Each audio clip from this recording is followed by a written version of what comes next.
आज हम देखेंगे वायुमंडल और परत के बारे में। ठीक है,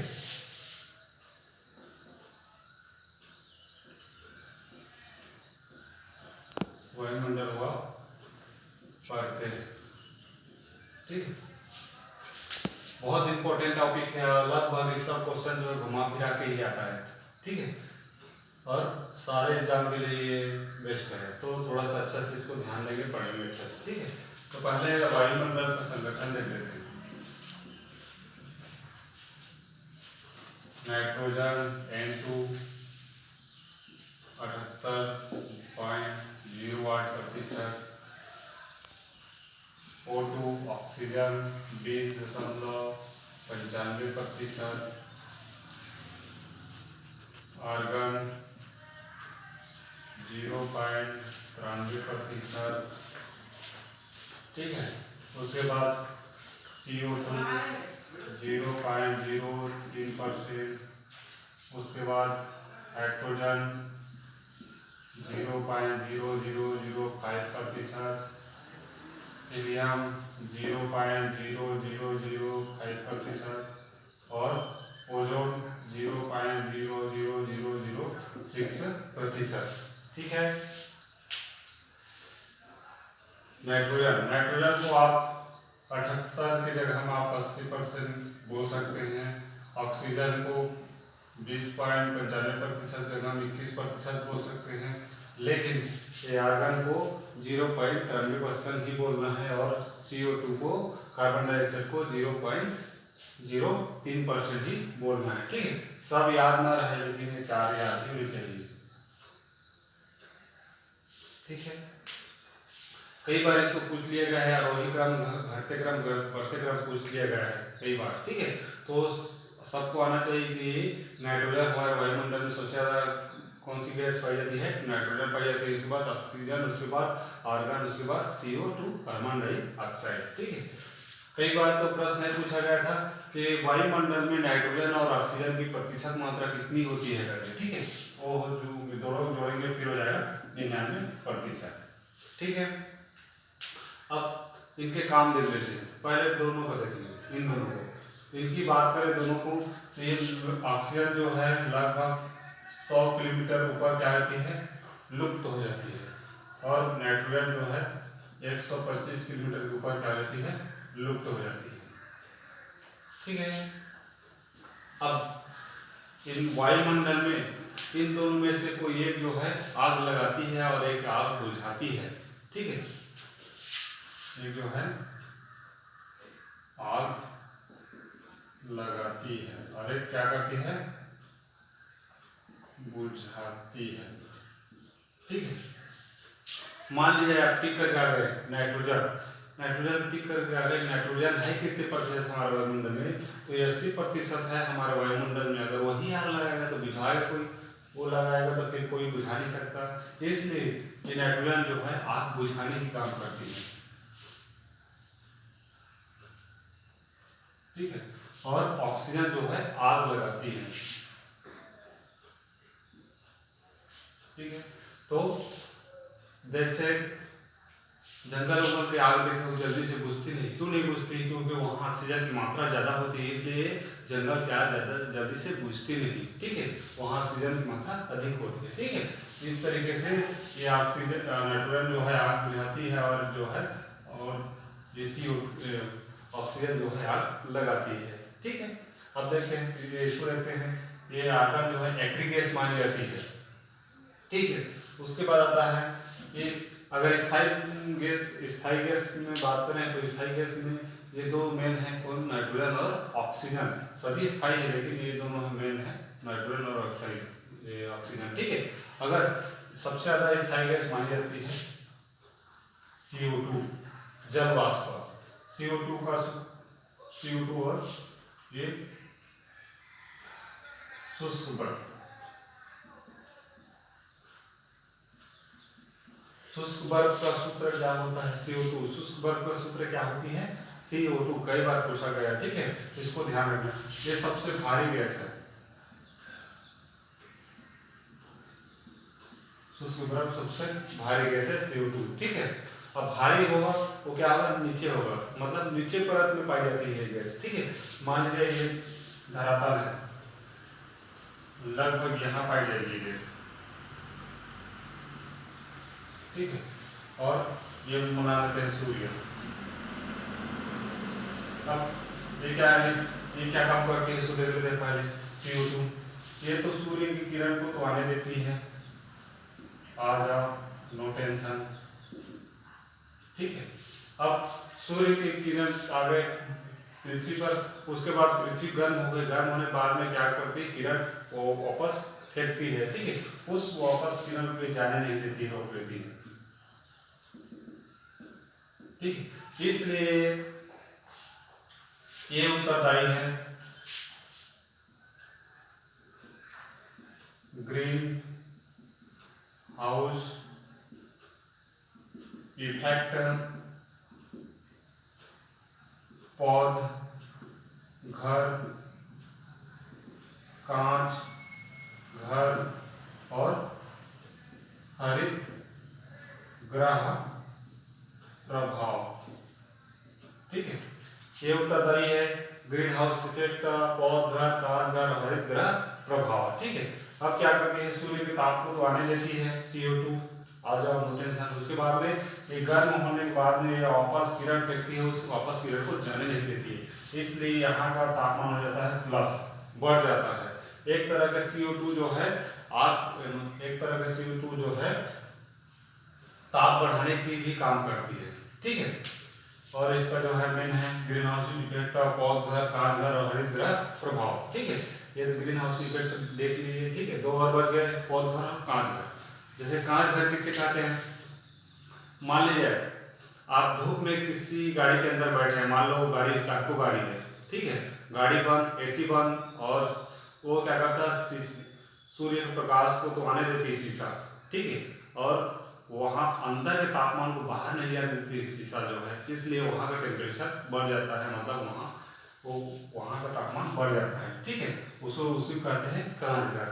उसके बाद में पौध घर किसे कहते हैं, जैसे गर्मी वाला पौधे को लगाना है कहीं ठंडी स्थान में, तो वहाँ के लिए ज़्यादा चाहिए, टेम्परेचर ज़्यादा चाहिए, इसलिए वो लोग क्या करते हैं, जैसे ग्रीनलैंड वगैरह देखेंगे, वो लोग क्या करते हैं, एक घर के अंदर पौधा लगा देते हैं और ऊपर में कांच लगा देते हैं, ठीक है, ऊपर कांच लगा देते हैं। उसके बाद ये तो कांच क्या करती है, सूर्य प्रकाश को तो आने देती है आपको, ठीक है, लेकिन ये कांच क्या करती है, वो अंदर के तापमान को बाहर नहीं जाने देती है, इस वजह से यहाँ का तापमान क्या हो जाता है, बढ़ जाता है, ठीक है। इसलिए इसे कहा जाता है कांच घर, पौध घर, ठीक है। हो गया ग्रीन हाउस इफेक्ट का पौध घर, कांच घर, हरित ग्रह प्रभाव, किसके लिए उत्तरदायी है, CO2 शुष्क बर्फ, ठीक है। CO2 में और भी कुछ गैस पाई जाती है, उसे ट्रिक से याद करेंगे, जैसे कि मीना काजल लगाती है, मी से हो जाएगा मीथेन, ना से हो जाएगा नाइट्रस ऑक्साइड, का से हो जाएगा कार्बन डाइऑक्साइड और जल से हो जाएगा जल वाष्प। मीना काजल लगाती, मी से मीथेन, ना से नाइट्रस ऑक्साइड, का से कार्बन डाइऑक्साइड और जल से जल वाष्प, ठीक है।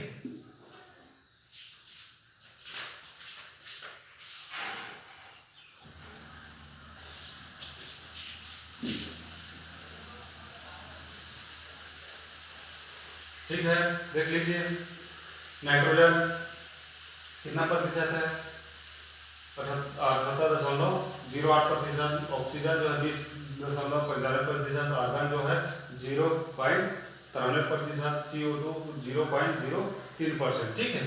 अब नाइट्रोजन जो है, नाइट्रोजन की वजह से ही पर्यावरण वगैरह चेंज होती है, ठीक है। और नाइट्रोजन की वजह से जो है पेड़ पौधे जो है प्रोटीन का निर्माण करते हैं, ठीक है। अब CO2 किसके लिए उत्तरदायी है, ये शुष्क बर्फ का सूत्र CO2, ग्रीन हाउस इफेक्ट, पौध घर, कांच घर, हरित ग्रह प्रभाव, ठीक है। अब एक इसको तो ये गैस तो ऊपर ही जाएगा, ठीक है, वो बाद में पढ़ेंगे इसको, ठीक है, ये आर्गन वगैरह को। एक बार इसको मिला देता हूँ।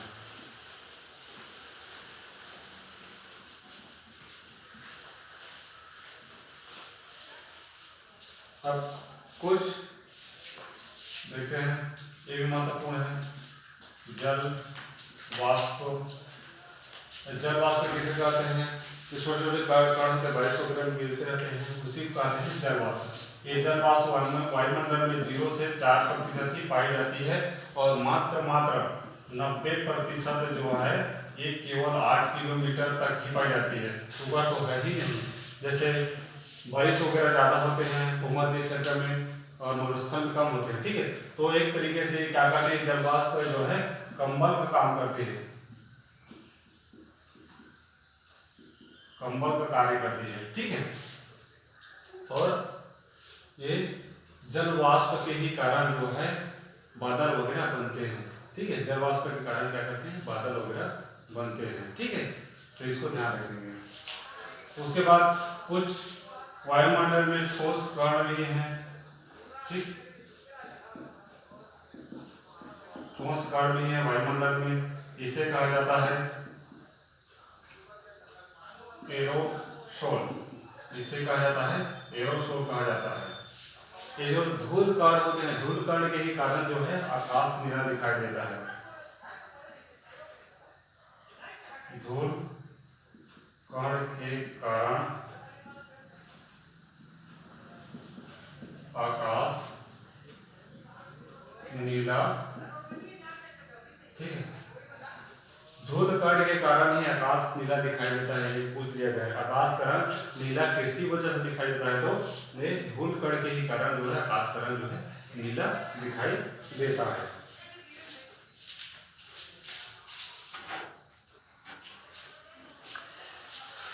अब देखते हैं,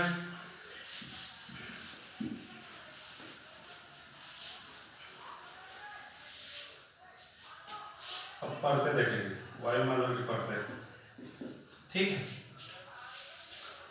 जैसे यहाँ नीचे परत है, ठीक है। जैसे जैसे ऊपर जाएंगे अलग परतें बढ़ते ही जाएंगे, ठीक है। ये है, इसे कहा जाता है क्षोभमंडल।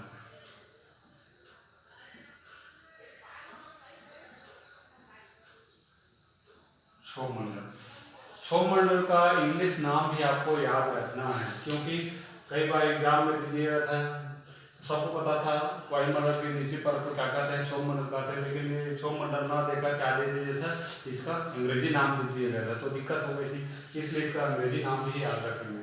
तो क्षोभमंडल का अंग्रेजी नाम है ट्रोपोस्फेयर, ट्रोपोस्फेयर, ठीक है। इसकी ऊंचाई देखें तो इसकी ऊंचाई जो है अलग अलग राइटर अलग अलग देते हैं, ठीक है। लेकिन माध्यमिक शिक्षा मंडल लिख रखा है 13 किलोमीटर, ठीक है। ध्रुवों में इसकी कम हो जाती है, जैसे ध्रुव ऊपर है ये हो जाती है 8 से 10 किलोमीटर, ठीक है। ध्रुव में कम हो जाती है, लेकिन अर्थ को ऊंचाई इसकी जो है 13 किलोमीटर। कई राइटर बोल देते हैं 16 किलोमीटर, कई राइटर बोल देते हैं 18 किलोमीटर, लेकिन इसको ध्यान रखें, जो मानवीय शिक्षा के नए बुक के अनुसार में जो है 13 किलोमीटर दिया है, इस वजह से हम इसको रीड लगा सकते हैं, ठीक है। जैसे एक विशेषता क्षोभमंडल की है कि जैसे जैसे हम ऊपर जाएंगे वो टेम्परेचर कम होता जाएगा, ठीक है। वो कितना है, जैसे 165 मीटर पे एक डिग्री सेंटीग्रेड कम, 165 डिग्री पे 165 मीटर पे 1 डिग्री सेंटीग्रेड कम, ठीक। और नॉर्मल एग्जाम में पूछते हैं कि 165 मीटर पे 1 डिग्री सेंटीमीटर कम, लेकिन हाई एग्जाम में अलग अलग पूछते हैं, जैसे कि वो दे देता है 165 मीटर पे 1 डिग्री सेंटीग्रेड कम ना करके फ़ारेनहाइट वगैरह भी दे सकते हैं। तो सबको याद होना चाहिए कि सेंटीग्रेड के तापमान को कैसे चेंज करते हैं, सेंटीग्रेड में फ़ारेनहाइट में कैसे बदलते हैं, वो सभी को आना चाहिए, ठीक है। एक बात वैसे दे दिया गया था, धरातल का तापमान 50 डिग्री सेंटीमीटर है, उस वक्त माउंट एवरेस्ट का तापमान क्या होगा, तो माउंट एवरेस्ट को याद रखना है 8,848 मीटर है, और 165 मीटर पे डिग्री सेंटीग्रेड कम हो जाती है, उसमें से इसको घटाएंगे फिर इसको करेंगे तो आ जाएगा, ठीक है, ऐसी दे दिया गया था, ठीक है। अब क्षोभमंडल देखते हैं, क्षोभमंडल देखते हैं तो जो हम दिखाई दे रहा है वो सब क्षोभमंडल में ही है, जैसे कि बादल वगैरह गिरना, बिजली चमकना, बादल वगैरह गिरना, पानी गिरना, ये सब क्षोभमंडल में ही है, ठीक है। उसके बाद इसके ऊपर एक और मंडल पाई जाती है जिसका नाम है समताप मंडल, जिसे कहा जाता है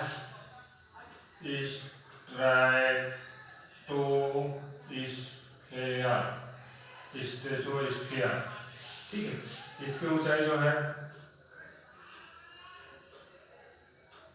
80 किलोमीटर 50 किलोमीटर कर देते, ठीक है, 50 किलोमीटर है समताप मंडल, ठीक है। क्षोभमंडल में क्या होगा, तापमान घटेगा, उसके बाद समताप मंडल में समताप नाम से पता चलता है, सम मतलब कि समान रहेगा, तापमान क्या रहेगा, समान रहेगा, ठीक है। अब क्षोभमंडल और समताप मंडल, ठीक है, इसके बीच में ये एक परत पाई जाती है, ठीक है, करीब 1.5 किलोमीटर मोटी, ठीक है। इसे कहा जाता है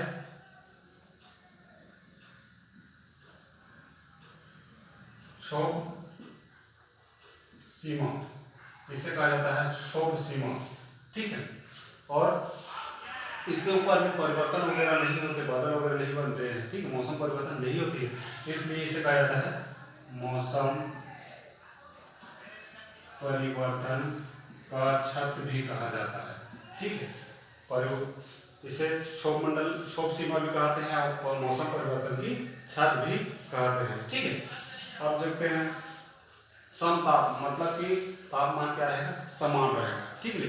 इसलिए ये जो है वायुयान के लिए उचित है, ठीक, वायुयान के लिए क्या है, उचित है। जैसे कि यहाँ से क्षोभमंडल से जैसे वो हवाई जहाज उड़ेंगे और यही समताप मंडल में ही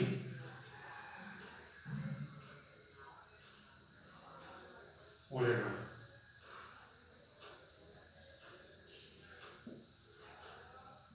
ठीक है, ये इसमें उड़ता है, समताप मंडल में ही उड़ेगा, ठीक है, यहाँ से होगा यहाँ जाएगा और सीधा यही उड़ता है, कौन सा, हवाई जहाज वगैरह, ठीक है। अब एक समताप मंडल में एक परत और भी पाई जाती है,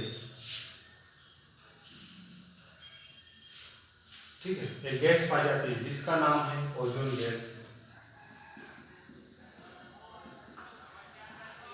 ओजोन गैस, ठीक है। ये क्या करती है, सूर्य के एक पराबैंगनी किरण, खतरनाक किरण को क्या करती है, धरती पर आने से रोकती है,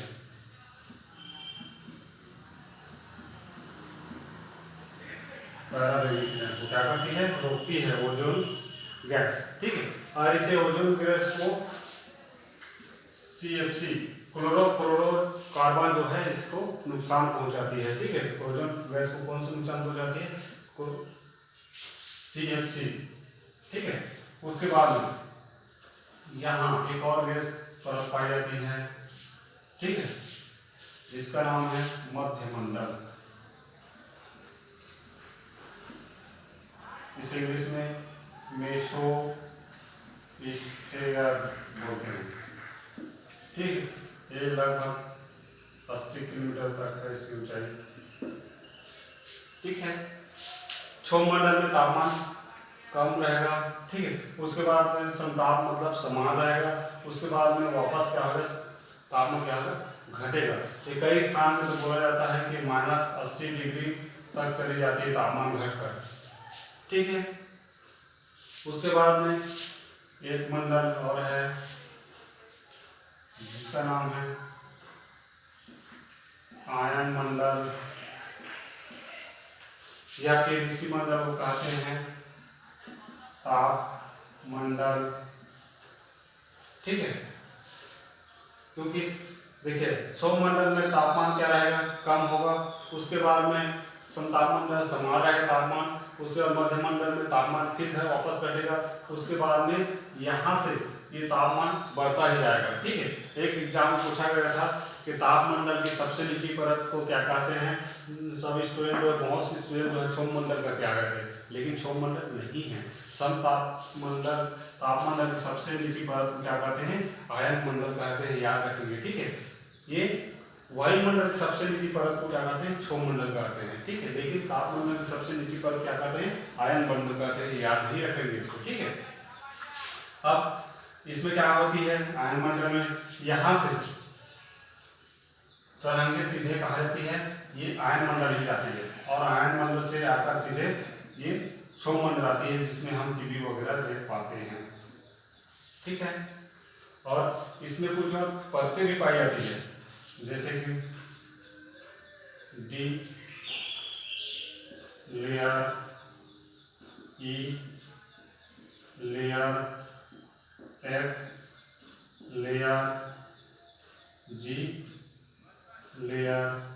ठीक है, कुछ इसमें परतें भी पाई जाती है, डी लेयर, ई लेयर, एफ लेयर, जी लेयर। ठीक है, एक बार पीएससी क्वेश्चन पूछा, पीएससी में आया था कि शायद यही है, ई लेयर से कौन सी तरंगे वापस आती है करके। ठीक है, तो देखिए डी से दीर्घ तरंगे, डी से मध्य तरंगे, और एफ से लघु तरंगे, और जी से सभी तरंगे। ठीक है, डी से दीर्घ तरंगे वापस आती है, ई से मध्य तरंगे वापस आती है, एफ से लघु तरंगे वापस आती है, जी से सभी तरंगे वापस आती है। शायद यही पूछा गया था कि ई लेयर से कौन सी तरंगे वापस आती है। अगर इसकी औसत ऊंचाई देखें तो अगर पूछा नहीं गया है, लेकिन याद रखने के लिए डी लेयर से डी लेयर 60 से 100 तक है, और ई लेयर 90 से 130 है, और एफ जो है 130 से 300 किलोमीटर तक है। ठीक है, ताप आयन मंडल की औसत ऊंचाई देखें तो 80 से 400 किलोमीटर तक है। ठीक है, उसके बाद एक मंडल और पाई जाती है ऊपर सबसे ऊपर, उसको बोलते हैं वायुमंडल। ठीक है, इसी में सैटेलाइट वगैरह सब रहते हैं, तो ऊपर राशि वगैरह वापस आती है, जिसको हम टीवी वगैरह देख पाते हैं। ठीक है, तो ऐसे ही अच्छे से वीडियो और डालने के लिए हमारे चैनल को सब्सक्राइब करें, और अधिक से अधिक शेयर करें, और कमेंट करके जरूर बताएं।